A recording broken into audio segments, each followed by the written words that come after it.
नमः। ओम ब्रह्मणे नमः।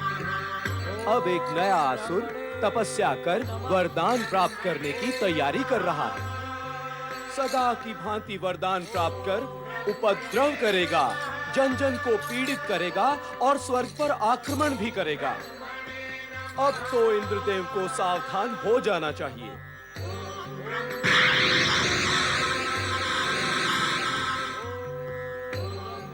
मित्र, तुम जानते हो ये कौन है? कैसे जानूंगा? मुझे तुम्हारी भांति ब्रह्मदेव की कृपा प्राप्त नहीं है। तुम ही बताओ, ये नया असुर कौन है? ये ऋषि त्वष्टा का यज्ञ पुत्र वृत्रासुर है। यह अपने यज्ञ पिता की कामना अवश्य पूर्ण करेगा। तब तो इंद्रदेव को तुरंत सावधान हो जाना चाहिए। मित्र, यदि अवसर सामान्य होता तो वृत्रासुर की तपस्या के विषय में मैं देवराज को अवश्य बता ही देता, परंतु अब मैं अपना पूर्व रूप पाकर मैं सर्वप्रथम भगवान भोलेनाथ और माता पार्वती के दर्शन करना चाहता हूं। मित्र पर्वत, तुम तो देवगुरु बृहस्पति से मिलने स्वर्गलोक जा ही रहे हो। वृत्रासुर के विषय में देवराज को सावधान कर देना। मैं चला कैलाश पर। नारायण नारायण। जय जय ब्रह्मदेव। बताओ देवी, कुछ ही क्षणों में कैलाश पर पहुंचने वाला पहला प्राणी कौन होगा? आप मुझे सूचित करने की अपेक्षा मुझसे प्रश्न क्यों कर रहे हैं स्वामी? ओम नमः शिवाय। नारद, मैं तुमसे ये कदापि नहीं पूछूंगी कि तुम इतने समय तक कहाँ रहे। मैं तो केवल इतना ही जानना चाहती हूँ कि प्रभु की भविष्यवाणी के अनुसार तुमको तो अवश्य ही धर्म पत्नी प्राप्त हुई होगी, तो तुम उसे साथ लेकर क्यों नहीं आए? इतने दिन अनुपस्थित रहकर तुमने तो अपना स्वभाव ही बदल डाला नारद। तुम्हारी वो चंचल हंसी, विनोद शैली, वाक्पटुता सब कहां गए? मुझे ये ज्ञात नहीं था भोलेनाथ कि आपके वरदान की ओट में मेरे लिए अभिशाप भी छिपा हुआ था। क्या मेरे साथ वो विचित्र खेल खेलने में आपका कोई विशेष प्रयोजन था देवेश्वर? वो खेल नहीं था नारद, विधाता का विधान था जो तुम्हारी ही इच्छा से उद्भव और प्रकट हुआ था। यदि महर्षि दधीचि को उनकी पत्नी सुवर्चा के साथ तपस्या करते देखकर तुम्हारे मन में पत्नी को पाने की इच्छा न जागती, तो न तुम वानरमुखी बनते और न ही धर्म पत्नी को पाने की इच्छा से कोरे ही रह जाते। स्वामी, नारद वानरमुखी बने और इनका विवाह भी हुआ। ये सब आपने मुझे क्यों नहीं बताया? माता, मेरा विवाह नहीं हुआ। मैं परमपिता ब्रह्मा जी का मानस पुत्र, बाल ब्रह्मचारी। भला विवाह करने का अपकर्म मैं कैसे कर सकता हूँ? तो क्या धर्मपत्नी तुम्हें विवाह के बिना ही प्राप्त हो गई? माता, ये एक अत्यंत करुण कहानी है। भगवान भोलेनाथ जानते भी हैं कि वो अभागी राजकुमारी दमयंती मेरी इच्छा के विरुद्ध मेरे ही मोहजाल में फंस गई, और मैं भी उसी चक्कर में आकर अपने परम मित्र पर्वत के श्राप से ग्रस्त होकर वानरमुखी बन गया। जो कुछ हुआ उसे भूल जाओ नारद। वो दुःस्वप्न के समान एक कटु अनुभव था जिसे भूल जाना ही हितकर है। परंतु मैं उस एकनिष्ठ राजकुमारी दमयंती को कभी नहीं भूल सकता भोलेनाथ। मेरे ही कारण वो राज सुख से वंचित होकर एक साधारण सी कुटिया में आपकी आराधना कर रही है भोलेनाथ। उसे इस कष्ट से उबारे भोलेनाथ। आराधना कभी कष्टकारक नहीं होती नारद। भक्त होते हुए भी क्या तुम इस शाश्वत सत्य से अनभिज्ञ हो? उस महान नारी को उसकी आराधना का प्रतिफल हम अवश्य देंगे। देवी, एक नारी की व्यथा तुम ही समझ सकती हो। उसके उद्धार का उत्तरदायित्व हम तुम्हें सौंपते हैं। हे मां शक्ति, इस समय स्वर्ग पर संकट की अशुभ छायाएं मंडरा रही हैं।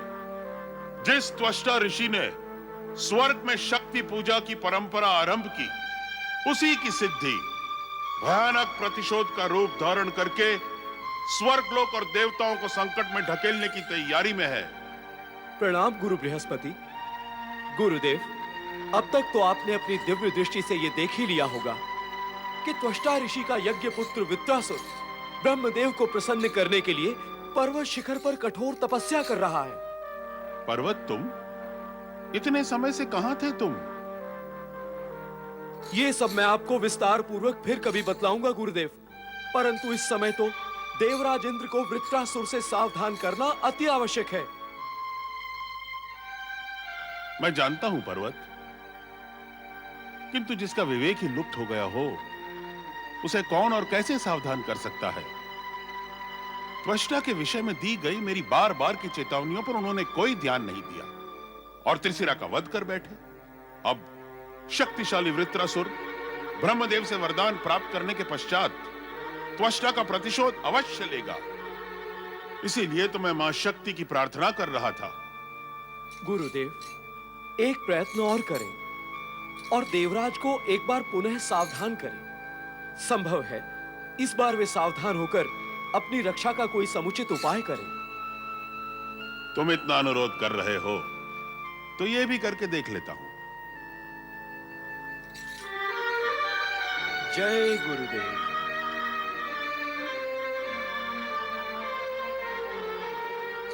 हे मां शक्ति, देवराज इंद्र को सद्बुद्धि दो। देवराज, देवराज, देवराज इंद्र, कुछ उपाय करे देवराज।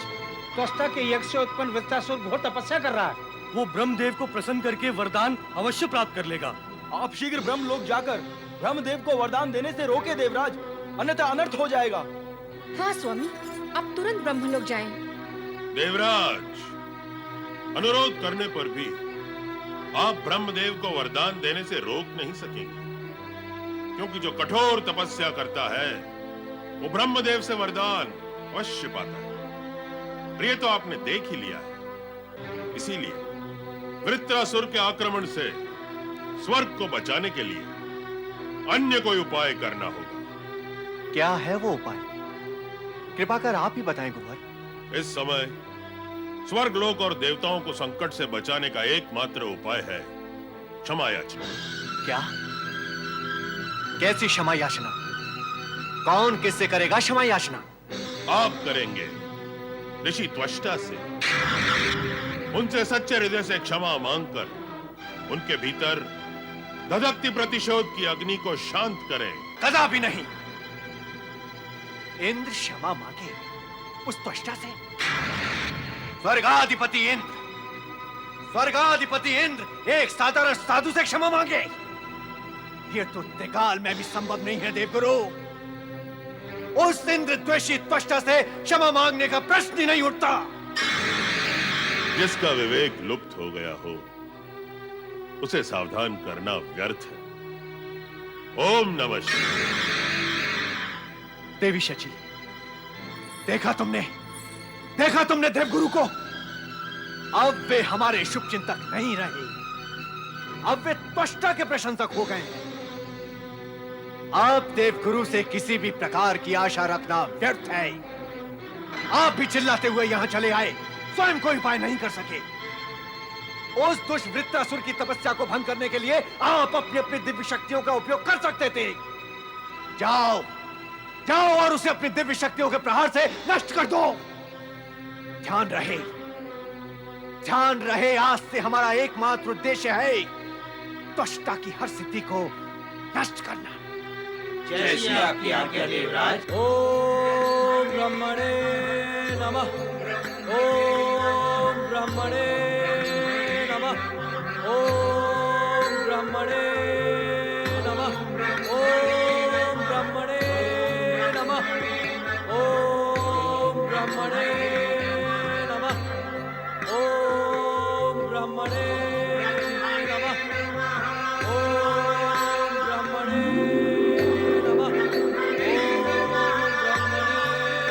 नमः। ओम ब्रह्मणे नमः।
वृत्रासुर के ज्वालामय बाण ही देवताओं को भगा सकते हैं, तो इसे वरदान की क्या आवश्यकता है?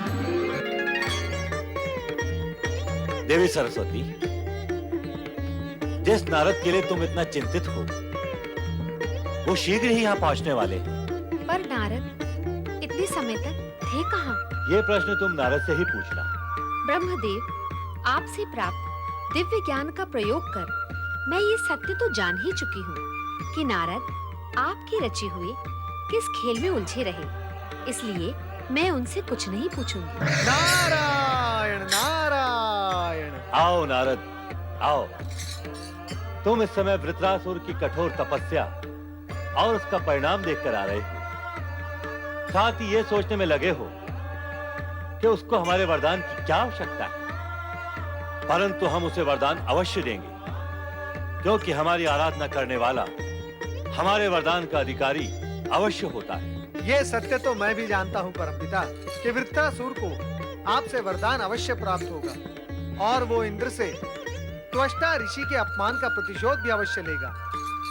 किंतु मुझे आश्चर्य इस बात का है परमपिता कि इस विषय में आपने अभी तक मुझसे प्रश्न क्यों नहीं किया कि इतने समय तक मैं आपकी सेवा में उपस्थित क्यों नहीं हुआ। इसका रहस्य हम जानते हैं नारद। नारद, सत्य तो यही है कि तुम अपनी ही इच्छा के चक्र में फंसे और कुछ समय पश्चात शिव कृपा से मुक्त हो गए। अब भविष्य में ऐसी भूल कदापि न करना। माता, अब मैं ऐसी भूल कर भी नहीं करूंगा। मेरे सारे प्रश्नों का समाधान हो गया है। अब मैं आज्ञा चाहूंगा। मैं भगवान श्री हरि विष्णु के दर्शन के लिए अत्यंत उत्कंठित हूँ। नारायण नारायण।